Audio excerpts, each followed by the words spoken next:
Buenas tardes, hoy martes 6 de mayo del año 2025, después de un extenso descanso, por razones justificadas, como ya les expresé, porque Nacho fue a ver a Valentina, a su novia, retomamos el hilo conductor de radiografía del imperialismo británico. Ezeiza, Juan Ramón Ezeiza, el estanciero Juan Ramón Ezeiza, se reúne con Pedro Castelli y Rufino Fornaguera en la laguna del Durazno esa misma noche. Con ellos va a estar el coronel Rico. Sentados sobre sus monturas, a la luz de la luna, comenzaron a conversar del papel que desempeñaría cada uno de ellos en el levantamiento, ¿no?, contra Juan Manuel de Rosas. Luego de acordarlo, en una charla sencilla, simple, bueno, se acostaron a dormir y poco antes del amanecer cada uno de ellos partió hacia los destinos que habían acordado. Rico cabalgó hasta el divisadero, Castelli a su estancia para conversar con Fernando Otamendi, uno de los hombres más comprometidos con la causa, cuyo hermano José, juez de paz de Monsalvo, si bien al principio el hermano de Otamendi no estaba convencido, luego dijo, sí, yo también participo, y lo hizo en forma muy entusiasta. Castelli se contactó con Pedro Lacasa y otros estancieros como Francisco Ramos Mejía, el capitán Antonio López Calvetti, Anselmo Sáez Valiente, y acordaron, para ir reuniendo a la peonada, organizar fiestas camperas con boleadoras, carreras cuadreras, juego de sortija y jineteadas, para que ir reuniendo el paisanaje, que por lo que yo expliqué por el bloqueo anglo-francés, no tenía mucha tarea, porque no había qué hacer con las vacas quedaban en el campo, y como yo ya dije, se reproducieron en forma impresionante. Si para algo sirvió este bloqueo y luego el que va a venir, que se van a sumar los británicos, es para que aumentara el número de cabezas de nuestras vacas en forma exponencial. De acuerdo a lo pactado en la primera reunión ahí en la laguna del Durazno por estos 4 hombres, que la que se llevó a cabo en septiembre de 1839, volvieron a reunirse en el mismo lugar Ezeiza, Rico y Castelli, sumándose en esa ocasión un glorioso guerrero de la independencia, de la gesta sanmartiniano, el comandante Ambrosio Kramer, que comandó el regimiento 8 de infantería en la batalla de Chacabuco, y Francisco Ramos Mejía.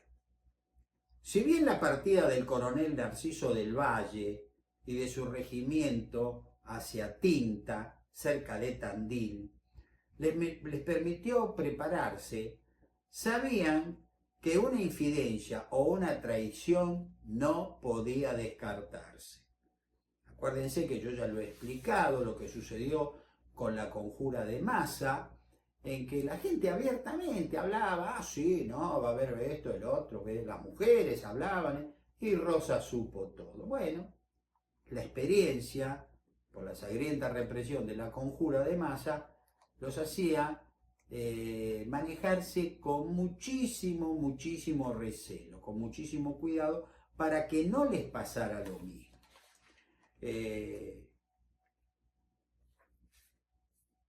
Lo que sí aceptaron, ¿no?, que como lamentablemente eran cientos las personas que participaban en lo que va a ser la revolución de los libres del sur, no podían descartar una infidencia.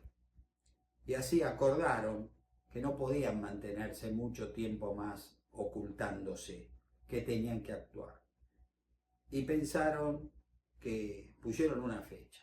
El miércoles 6 de noviembre de 1839 sería el día de la insurrección. Salvo que, si alguna fuerza del gobierno se internaba en el sur para aprisionar cualquiera de los comprometidos, sus correligionarios más inmediatos quedaban obligados a reunir a los amigos y arrebatarlos a todo trance, siendo esta la señal del estallido general.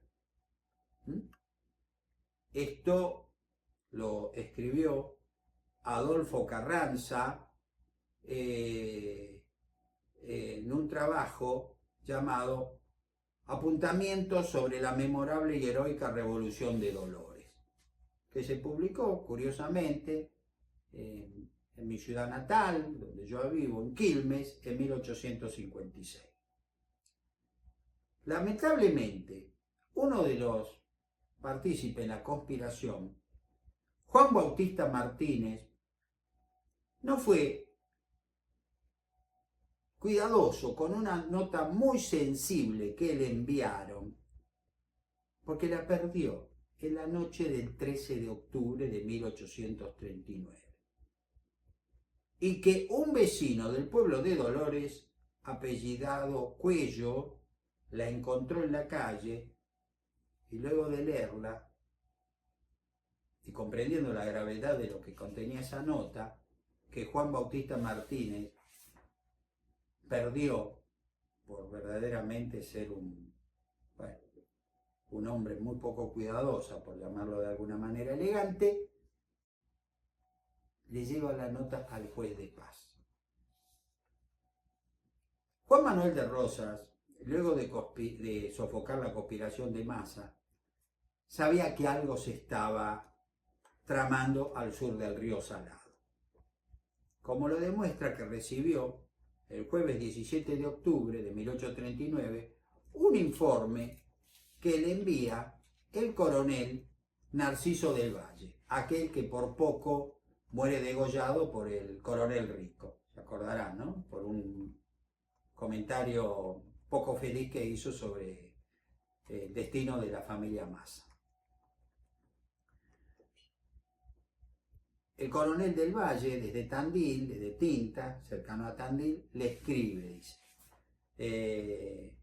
que algo se está tramando. Y Rosas le responde, no los pierda de vista y los siga muy de cerca para escarmentarlos. Donde quiera que ellos osaran presentarse, haciéndoles conocer que no son tiranuelos quienes cumplen con las órdenes del gobierno legítimo. Es decir, Rosa le dice al coronel del Valle, esté preparado porque esto no va a tardar mucho en explotar. Ese mismo día, el edecán de Juan Manuel de Rosas, el general Manuel Corbalán, que sabía que Rosas le había perdonado la vida a su hijo, que nunca fue rozado siquiera por la conspiración de Massa, de la que formó parte, tenía que demostrar muchísima fidelidad a Rosas, ahora más que nunca, porque estaba en deuda con él, porque le había perdonado la vida a su hijo. Pero como Rosas era muy cambiante, por las dudas hay que demostrar una fidelidad extrema. Entonces Corbalán le escribe al juez de paz de Dolores, que fue al que le dieron el papel que perdió Juan Bautista Martínez y que lo informó a Rosas, lo siguiente. El infrascripto ha recibido orden del excelentísimo señor gobernador, nuestro ilustre restaurador de las leyes, brigadier don Juan Manuel de Rosas, para avisar a usted el recibo de su nota fechada el 15 del corriente, 15 de octubre, cuya suma es elevar al superior conocimiento de su excelencia una carta que fue encontrada en las calles del pueblo de Dolores el día 13, en la noche, con todo lo demás que expresara en su referida nota. Su excelencia previene a usted que esta clase de anónimos siempre son obras de la miserable importancia de los salvajes unitarios y que toda vez que aparezca alguno, se fije usted en 4 unitarios de los más señalados y mentados por tales en el partido. Los haga usted prender, le forme la clasificación por duplicado, ordenado por la circular vigente, les remache una barra de grillos a cada uno de ellos y los remita a la cárcel pública de esta ciudad con orden al conductor de fusilarlos en el camino si dieran trabajo y dar cuenta. Y por último, que luego de recibir usted la presente, mande los 4 unitarios que corresponden al anónimo comunicado. Se las voy a traducir porque el idioma no es el que hablamos en estos días. Le dice que seguramente en el partido de Dolores hay 4 pseudos, díscolos, llamémoslo 4 unitarios, a los cuales hay que detener, ponerles grillos en la pierna y enviarlos hacia Buenos Aires. Y si en el trayecto molestan, inquietan a la guardia que los está trayendo o intentan fugarse, que se los fusile directamente, sin juicio previo. Repito, esto de juicio previo, porque ya que condenamos a Lavalle por lo que hizo con el coronel Dorrego, condenemos a todos, ¿no es cierto? Es la forma que se tiene que entender la historia, contar la historia y aceptar la historia. Ante la orden emanada por el general Manuel Corbalán, el juez de paz de Dolores, Sánchez, al que le fue entregada la nota que perdió ese tontolote de Juan Bautista Martínez, no sabiendo a quién detener, porque me dicen que tengo que meter preso a 4 vecinos del partido por unitario. Le solicita a Rosas, ¿no? Fíjense, se sirva nombrarle los 4 individuos que corresponden al anónimo para ser remitido, porque durante su administración no ha tenido motivo para clasificar a ningún salvaje unitario. Le dice, yo acá no encuentro quienes pueden ser opositores, o sea, ser salvajes unitarios, para detenerlos y enviarlos a Buenos Aires con grilletes.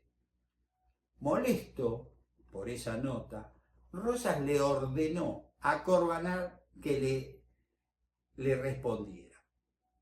Puesto que usted no encuentra en ese partido los 4 salvajes unitarios de la clase enunciada, puede suspender los efectos de la orden hasta que su excelencia lo señale y ordene nuevamente su prisión y remisión. Yo me imagino que cuando el juez Sánchez recibió esa contestación de Juan Manuel de Rosas, de Corbalán, pero por orden de Juan Manuel de Rosas, ay Dios mío, el pánico que habrá tenido este hombre, porque de una manera u otra, él, con su nota, demostraba 2 cosas. Primera, su incapacidad de haber detectado en el partido de Dolores a esos 4 unitarios, salvajes unitarios. Y en segundo lugar, que tuvo la osadía, de alguna manera, de decirle a Rosa, márquemelos usted cuáles son, porque yo no los conozco. Si el juez de paz de Dolores no sabía quiénes podían ser 4 salvajes unitarios, seamos honestos, ¿cómo se le puede pedir a Juan Manuel de Rosas que a 200 kilómetros de distancia lo supiera? El juez de paz de Dolores seguramente no habrá dormido muchos días. A los pocos días corrió el rumor en Dolores que Rosas le había enviado a Manuel Sánchez los nombres de los 4 unitarios, de los más señalados y mentados por tales en el partido. Otro tanto ocurrió con el juez de paz de Lobería, José Otamendi, quien, Para dar cumplimiento a esta bárbara orden, tenía que principiar por engrillar a su hermano, don Fernando Otamendi, que era uno de los acérrimos salvajes unitarios del partido, de Lobería, a don Pedro Castelli, su amigo íntimo, al señor don Juan Ramón Ezeiza. Fíjense que aquí tenemos a dos de los hombres que habían estado con Rico en la laguna del Durazno preparando el levantamiento. A Ezeiza, repito, persona respetable y sindicadísima entonces como enemiga del gobierno, y al comandante Pedro Lacasa, que era vecino y amigo también, así como uno de los agentes principales que Castelli tenía para el desarrollo de sus planes de revolución. José Otamendi, cuando recibe la nota, el juez de paz de Lobería, le avisa a su hermano y le habrás dicho: salí corriendo de acá, pues yo si no te tengo que detener y ya sabemos lo que te espera. Te vamos a engrillar, vas a ir a Buenos Aires y posiblemente te fusilen. Avisándole a su hermano, José Otamendi, a su vez lo hizo con Lacasa y a su vez Lacasa con Castelli, que pidió reunirse con el teniente coronel Manuel Rico en Dolores y con el teniente coronel Ambrosio Kramer en Chascomús, pues habían sido descubiertos y debían adelantar la revuelta. En la nota que Castelli le escribió a Rico desde la casa del capitán Antonio López Calvetti en Montes Grandes, le solicitó que fuera a Dolores y que se viera con los amigos, y si el juez de paz había tenido la debilidad de remitir las víctimas reclamadas, tratara de quitarles a costa de cualquier sacrificio, alcanzándolas, si fuera posible, en el puente de Barraca.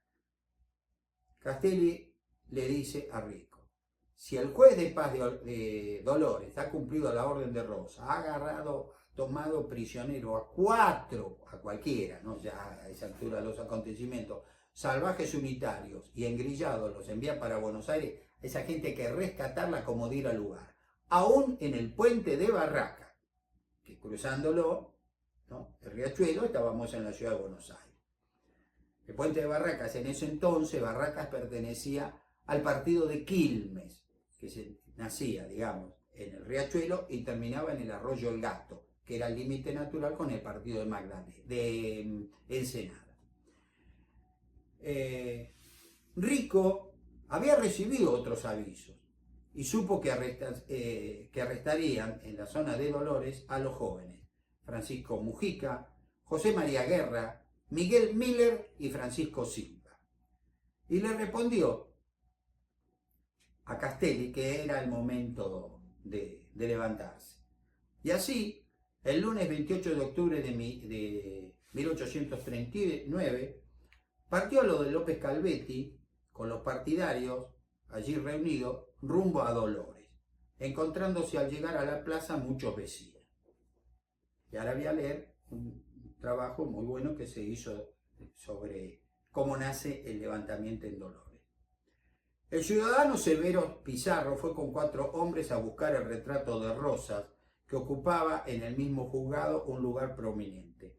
Era un cuadro al óleo de vara y media de alto, representando al restaurador de Gran Parada, conducido por la fama al templo de la inmortalidad. Llevado delante de Rico, entre gritos de «¡Aquí va la figura!», a que se hacían eco los muchachos, dijo este: «Compañeros, hermanos, ¿por qué llevamos este velillo de luto en el sombrero?». Y arrancándose la divisa agregó: «¿Y qué significa esta marca ignominiosa sobre el corazón?». Es decir, la divisa punzó. «Pues arrojemos al suelo con desprecio el primero, clavando en él con nuestros puñales la segunda, para vengarnos de tanto ultraje». Y en el acto, dice un testigo, la plaza quedó coloreada de cintas y sembrada de trapos negros. Cintas rojas y trapos negros por el luto por Encarnación Escurra de Rosa. Les recuerdo, durante 2 años todo el mundo tenía que llevar luto por la muerte de la esposa de Rosas. Dirigiéndose luego al retrato, Rico prosiguió: aquí está Rosas, y si fuera la persona de ese malvado, haría con él lo que hago con su figura. Y dándole un puntapié, ensartó el lienzo con las espuelas que calzaba, abriéndolo a la vez por el centro con el puñal con que acababa de inutilizar la cinta punzó. Esta fue la señal para que los voluntarios, José Julián Jaime, José María Caballero, Francisco Basile y otros muchos, corriesen a escupir aquella efigie, patearla y después apostrofarla, herirla con sus armas, disputándose los fragmentos que en su mayor parte fueron arrajados con su hermoso marco a una hoguera improvisado entre la algazara del populacho, vivas, cohetes, repiques y dianas, con que se festejó un acto que iniciaba la regeneración de esta parte de la provincia de Buenos Aires, donde Rosas creía tener un altar en el corazón de cada uno de los habitantes, persuadido como estaba que no se levantaría una voz sino para ensalzarlo. Esto lo escribió Juan Bautista Selva en su obra El grito de Dolores. A continuación, Rico manifestó que la divisa de los revolucionarios sería: patria, una e indivisible, libre e independiente. Y continuó hablándole a toda la gente que se había reunido en la plaza principal de Dolores. Compañeros, nos hemos reunido aquí con el objeto de elegir para el partido de Dolores un nuevo comandante militar y otro juez de paz, que respondan y apoyan el levantamiento de la campaña del sur contra el gobernador Juan Manuel de Rosas. Este pueblo heroico, cansado de tanta humillación y amenazado en la vida y en los intereses de sus hijos, se pone en armas. Juremos todos no dejarlas hasta que hayamos dado en tierra con el amo y el último de sus esclavos. Patriotas del sur, ¡viva la libertad! Abajo el tirano Rosas. A las 11 horas fueron electos por unanimidad Tiburcio Lenz como nuevo juez de paz y el teniente coronel Manuel Leoncio Rico como comandante general de las milicias de Dolores, las que en número de 170, armadas con 70 lanzas encontradas en la casa del comisario Mariano Martínez, mayordomo de la estancia Las Víboras, de la familia Anchorena, primos de Juan Manuel de Rosas, abandonaron la plaza en medio de vítores y fuegos pirotécnicos hacia las inmediaciones del cementerio donde instalaron su cuartel general. Rico quería tener banderas argentinas para embanderar el pueblo con los colores patrios que nos legó el general Belgrano. Como ustedes recordarán, en 1838 Rosas decretó otra bandera, un azul oscuro, un sol rojo en el medio y 4 gorros frigios o gorros de manga en los extremos de la misma. No la bandera celeste y blanca de Belgrano. Por eso Rico quiso distinguirse. No, nosotros tenemos que tener la bandera argentina, ¿no? Y como el color celeste había sido prohibido por Rosas, como ya lo he explicado, cuando su deseo de tener banderas argentinas parecía de imposible cumplimiento, unas mujeres dolorenses, merced a un prodigio de actividad y abnegación, se tiñeron con añil varias piezas de bramante, ¿no? El bramante era un hilado gordo hecho de cáñamo,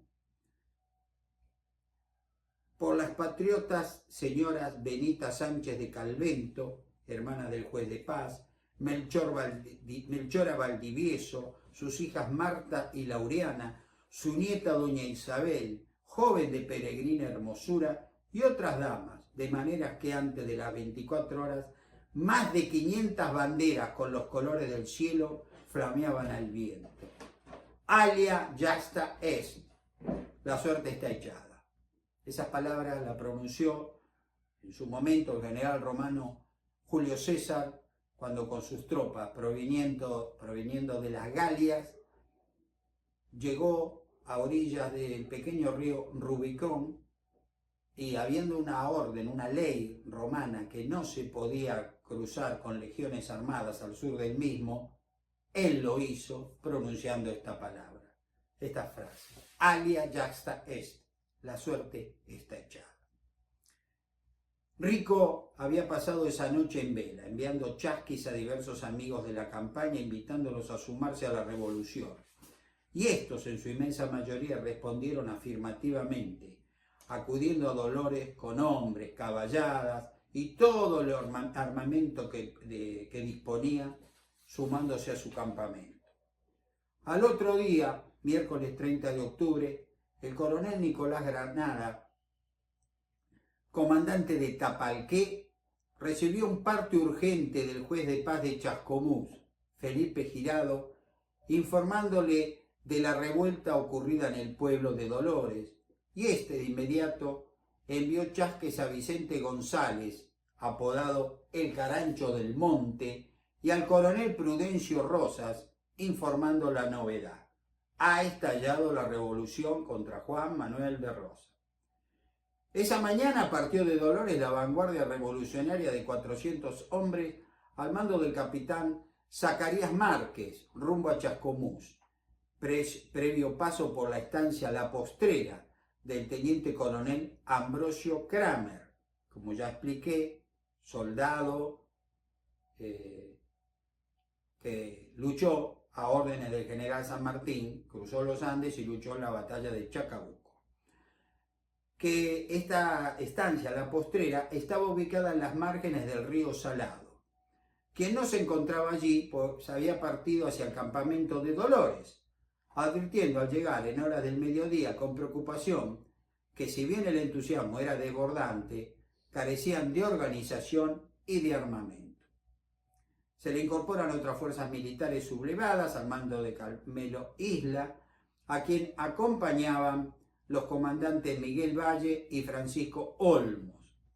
El juez de paz de Monsalvo, José Otamendi, a fin de infundir en el ánimo de los indecisos, hace correr el rumor que el coronel Nicolás Granada de Tapalqué se había plegado a la revolución, lo que no era cierto, pero lo dijo para que los tibios se pasaran al bando revolucionario. Algunos agentes revolucionarios difunden la falsa noticia para que deserten de las filas rosistas los indios de Catriel, que Juan Manuel de Rosas ha sido asesinado en Buenos Aires, pero logran con esa mentira generar el efecto contrario, pues estos hombres, los indios, quieren vengarse y amenazan con incendiar Azul, lo que es evitado al confirmarles el coronel Prudencio Rosas que la noticia del asesinato de su hermano era falsa. Unos 200 indios partidarios del gobernador pasaron a engrosar sus filas, las filas de Prudencio Rosas. Mientras tanto, de Dolores, una partida al mando de Miguel Nero cabalgó hacia la cercana estancia El Tala para capturar a Gervasio Rosas, lo que se cumplimentó sin ningún inconveniente, siendo este llevado a Dolores. Acuérdense que Gervasio Rosas era el hermano menor de Juan Manuel, aquel que quiso interceder por pedido de Balcarce, del gobernador Balcarce, para que Rosas le escribiera a su esposa diciéndole: Encarnación, no lo incomodes tanto a Balcarce, dejalo que gobierne, mientras Rosas estaba en la campaña del desierto, en 1833. Y cuando Gervasio Rosas fue a verlo a Juan Manuel, su hermano Juan Manuel de Rosas, a orilla del río Colorado, lo trató muy mal. Y le dijo: Gervasio, no te metas en cosas de política, porque vos no podés manejar ni siquiera un grupo de vacas. Acuérdense de ese detalle. O sea, era el hermano, pero estaba muy distanciado de Juan Manuel de Rosas. Por eso los que lo capturaron le dieron un buen trato, porque era un hombre que no se metía con nadie, ¿no es cierto? El viernes 1 de noviembre, Martín de la Serna ayuda a una partida enviando varios peones y logra sublevar el destacamento del Tuyú, llevando herido al que era su jefe, acuérdense, Estanislao Vigorena, que fue el primero que advirtió de ese levantamiento. Pero fíjense el proceder de los salvajes unitarios. A Vigorena no lo mataron. Las tropas de Rosa lo hubieran hecho. Era otra forma de luchar. No digo que eran unos angelitos, los unitarios, no estoy diciendo eso. Pero seguramente le iban a hacer un juicio. Kramer, mientras tanto, el 1 de noviembre, regresa a Chascomús, se reúne con Francisco Villarino, comandante de los cívicos del lugar, y nombró comandante de la caballería de Chascomús a José Mendiola. En la misma jornada, Rosas ordenó al general Ángel Pacheco que con 700 hombres de línea y milicia se sitúe sobre el río Arrecife y espere órdenes. Al coronel Antonio Ramírez, jefe del regimiento segundo de milicia, que se ubique cerca del arroyo Morón, y al comandante del tercer escuadrón del regimiento 6 de milicia, de caballería de campaña, que tenía su asiento en San Vicente, que reuniera a toda la tropa licenciada y convocase al gauchaje. Rosas no sabe, en realidad, dónde está el punto más duro de la revolución. Por eso actúa sobre el oeste y aún hasta quizás sobre el norte de la ciudad de Buenos Aires. Porque vuelvo a repetir, no sabe dónde está parado, no sabe quiénes están en su contra. Los revolucionarios, entre tanto, comisionaron a Martín de Álzaga para que se reuniera con el teniente coronel Francisco Olmos, comandante del tercer escuadrón de milicias del regimiento número 6, destacando en la Boca del Salado, quien disponía de algunas piezas de artillería y algunos hombres, ¿no es cierto?, a fin de recoger todo el armamento que éste pudiera entregarle para los gauchos que solo tenían facones, algunas lanzas y muchísimo coraje, pero nada más, y con eso no se podía combatir. En medio de tanta confusión, donde nadie parece saber en realidad lo que está pasando, Olmos, el miércoles 31 de octubre, le había escrito al gobernador Juan Manuel de Rosas esta nota. En la fecha he recibido orden del coronel Narciso del Valle, comandante en jefe del regimiento número 5, de que sin pérdida de tiempo le remita 40 milicianos que le pertenecen, así como como a las 2 horas he recibido otra comunicación del señor juez de paz de Chascomús, en que me dice que se ha sublevado la tropa que estaba en Tapalqué, y como igualmente me comunica el señor juez de paz de Chascomús que el señor Benito Míguez, en que me dice que la logia ha adentrado al pueblo de Dolores. Excelentísimo señor, le dice a Rosa, me hallo en la ocasión helado. Lo que pongo en conocimiento de su excelencia, en que estoy atribulado si le remite la fuerza que me pide el coronel Narciso del Valle. Excelentísimo señor, esto está tomando las medidas muy confusas. Según nota que he recibido por el señor juez de paz de Chascomús, don Pepe Liner, sustituto de Felipe Girado, debo sostenerme con dichas fuerzas y no cumplir la orden del señor coronel.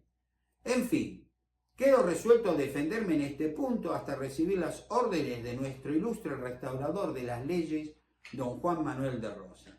Dios guarde a usted muchísimos años, a vuestra excelencia, Francisco Olmos. O sea, era una locura, nadie sabía quién estaba con quién. Yo sé que quizás esto peco de detallista, pero para que ustedes vean cómo a veces suceden los hechos que luego generan la historia o la gran historia. En su contestación a Olmos, Rosa le ordenó lo siguiente: lo que usted tiene que hacer ahora es dejar en este punto a los artilleros y con piquete de confianza en su auxilio y defensa de la bahía, y con el resto de la fuerza de su mando pasar a Chascomús a esperar allí y formar una división con la que se reunirá usted en caso necesario. Olmos, fue informado por Leonardo Gándara los motivos de la revolución. Y que horas antes le había escrito una carta de apoyo a Juan Manuel de Rosas, se pasó de bando. Sí. Y con fino humor, un gran historiador que mucho escribió sobre la Revolución del Sur, ¿no?, Juan Bautista Selva, escribió: cumplió Olmos al pie de la letra esta orden dada por Rosas de pasar a Chascomús, pero plegándose a los revolucionarios. Idas y vueltas, dimes y diretes, forma parte de muchas páginas de la historia argentina. El movimiento revolucionario de Chascomús, por una cuestión de tiempo, lo voy a brevemente a esbozar. En la próxima charla lo voy a detallar cómo se debe. Según el historiador Juan Bautista Selva, el mismo día que estalló el grito de Dolores, el 29 de octubre de 1839, el teniente coronel Manuel Rico envió desde ese poblado al chascomusense Manuel Cerdá para que fuera a ver al juez de paz de Chascomús, Felipe Girado, y le relatara lo acontecido, expresándole que la respuesta popular había sido formidable y que esperaba que él se adhiriera a la noble causa. Este gravísimo error le permitió al juez Felipe Girado saber del levantamiento en Dolores, y una vez que se retiró Cerdá, ¿no?, le escribió a Juan Manuel de Rosas, al coronel Vicente González, jefe de la milicia de San Miguel del Monte, y a Francisco Olmos, comandante del tercer escuadrón de milicias del regimiento número 6, destacado en la Boca del Salado, anunciándoles que tomaba sus medidas para guardar el orden de la población de Chascomús y para no ser sorprendido. Girado envió espías a Dolores para que le informaran la actividad de los revolucionarios. Uno de ellos regresó a Chascomús informándole la aproximación del comandante Zacarías Márquez, que salió de Dolores en la mañana del miércoles 30 de octubre. Aprovechando que la columna se detuvo a descansar, Girado le escribió una nota a Márquez el sábado 2 de noviembre, invitándolo a reunirse, efectuando ese ofrecimiento, quizás tratando de explorar el terreno y acaso para ver qué lado le convenía más inclinarse, para Rosas o contra Rosas. Mis queridos amigos, si Dios quiere, nos veremos en la próxima charla, donde voy a relatar lo sucedido en la tristemente célebre batalla de los Libres del Sur, librada en Chascomús el 7 de noviembre de 1839. Como siempre, han sido ustedes muy amables, porque me escriben, porque me critican, y bueno, eso ayuda a mejorar esta patriada, como me dijo una persona que con mucho cariño me ha escrito, que estamos realizando. Nada más, tengan ustedes muy buenas tardes. Hasta la próxima.